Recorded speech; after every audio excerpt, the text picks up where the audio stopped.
भक्तांचं रक्षण करतोस की नाही? बाळूमामांचा पांडुरंगाला सवाल. 1 वर्ष. नेहमीप्रमाणे मामा आपली बकरी आदमापुरात सोडून भक्तांसह पंढरपूर यात्रेला गेले. देवाची महापूजा सुरू होती आणि तेवढ्यात मामांचा खडा आवाज घुमला. ए काळ्या विठ्या, मी मुद्दाम तुझ्या दर्शनासाठी इतक्या दूरून आलोय आणि तू माझ्या घरावर दरवडा घालू देतोस होय? मंदिरातले सगळे स्तब्ध. कोणालाच कळेना मामा असं का बोलले, काय घडलं असेल. यात्रेचा कार्यक्रम ठरल्यानुसार संपला. मामांसह भक्त मंडळी आदमापुरात परतली. चहा पाणी झालं. मामा निवांत बसले आणि तेवढ्यात तळावरच्या मंडळींकडून समजले त्या दिवशीच, ज्या दिवशी पहाटे 4च्या सुमारास मामांनी पंढरपुरात महापूजा करविली होती, त्याच रात्री मध्यरात्र उलटताच काही दरोडेखोरांनी बकऱ्यांच्या तळावर धाड घातली.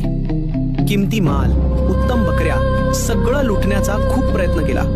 पण अचानक काहीतरी असं घडलं की चोरलेलं सगळेच जिथल्या तिथेच टाकून सगळे दरोडेखोर भयभीत होऊन अकस्मातपणे पार पडून गेले.